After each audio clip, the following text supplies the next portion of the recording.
Hey guys, this is Silk. We're going to do a little chat here for Operation Octopussy. This is turn 5. Just a few recap thoughts. Not a whole lot. This will probably be pretty quick. We'll start with the East just because it's faster. Um, really nothing surprising happened here at all. Like, the Japan easily took Kwangtung, of course, because KMT was out of position to defend it. And then the KMT just moves back to Yunnan and hangs out there.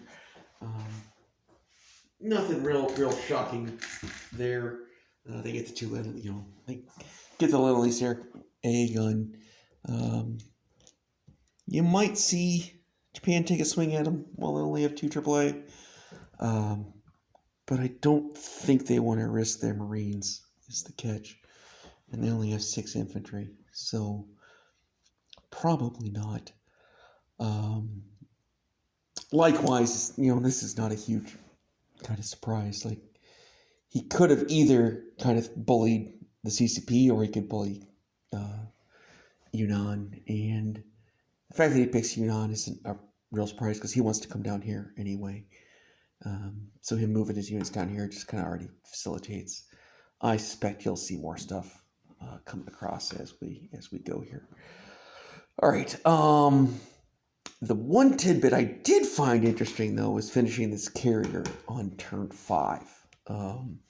As noted, it gives America $1, gives FEC $1 pretty early here on turn 5. It indicates to me that Japan wants to take the DEI early. And by early, I mean like turn 7, maybe turn 8. But unless, if you want to take it on turn 9, which is closer to when I usually want to take it, you don't need it that fast. Like that's, this is $10 that could be 2 artillery and a militia, 2 Marines and a militia, 3 infantry, 2 infantry and an artillery. Like that $10 is more ground units that he might want to have in the here and now, and he instead prioritized that he wants that carrier on the board, and it rewards our enemies too. So, little surprised by that. It tells me that Japan wants an early DEI, which may not mean Japan wants an early DEI. It may actually mean that the Germans want to do an early Atlantic wall. So let's go look at that. Because usually Japan does not like doing an early DEI. It's just giving more money to the Americans, and the Americans are going to come over and punk Japan.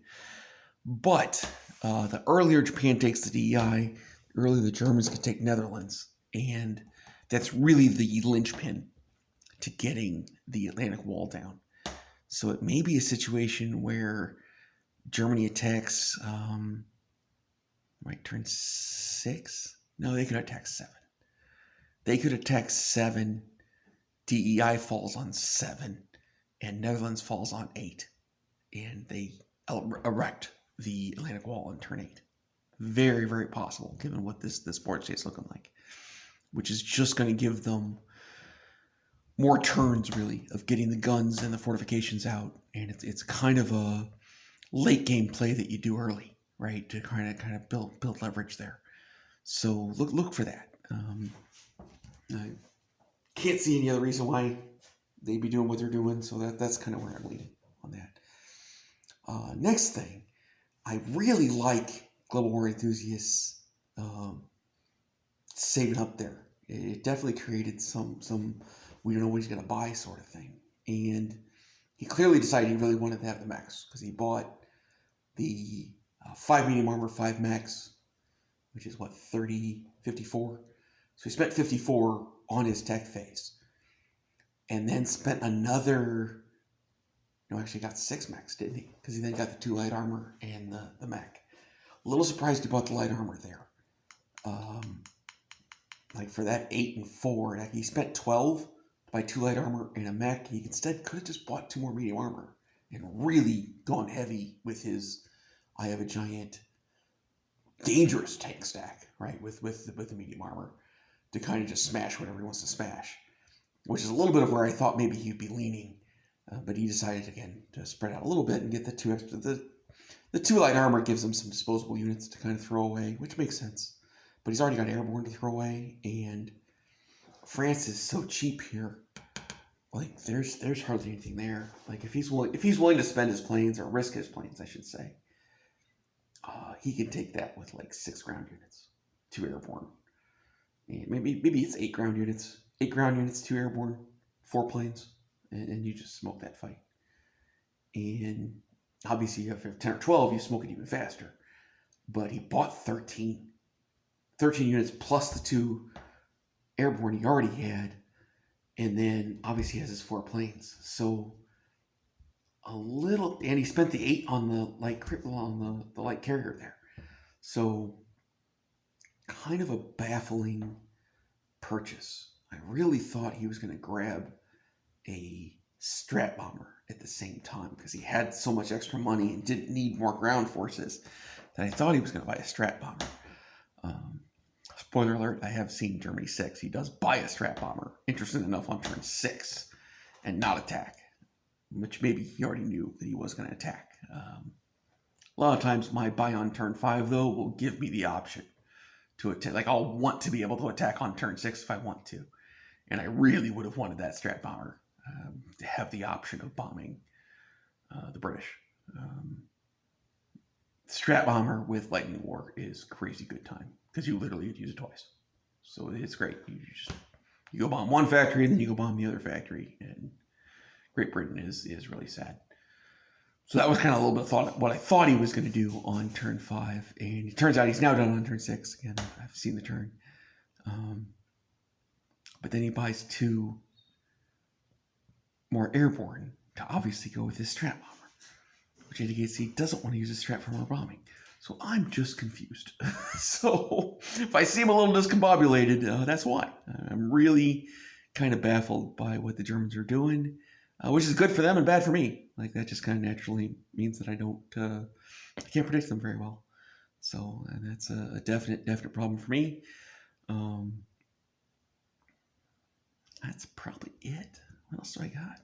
Oh, I thought he might buy another sub. That was the other spot. I thought he might pick up a 5th sub or even a 6th one, just because the British don't have their fleet really in order to do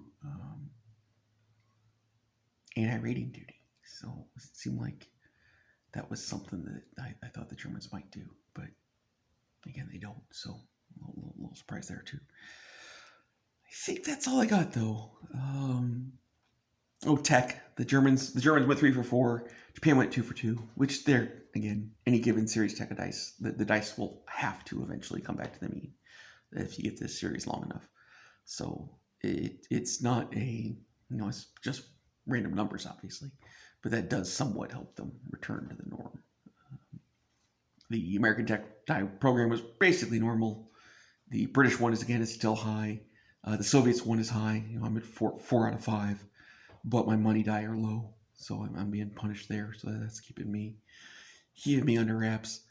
And the CCP dice were okay, though. We obviously getting those 3 coin flips. So we'll see what happens here on turn 6 and 7. Germans don't. It's just as it turns out, the Germans are not going to war on turn 6. Certainly looked like that. I think they were prepped to do so, but for whatever reason, either they always knew that they weren't going to, or they just decided they didn't like what they saw and they wanted to wait another turn. That's all I got. So I'll see you guys in a little bit. Actually, I'm gonna probably later tonight. I'm gonna post my R6 because I don't have that much to do. The Russians don't have too much to do, so I have a pretty easy time getting that out. So that's all I got. Everybody have a great day.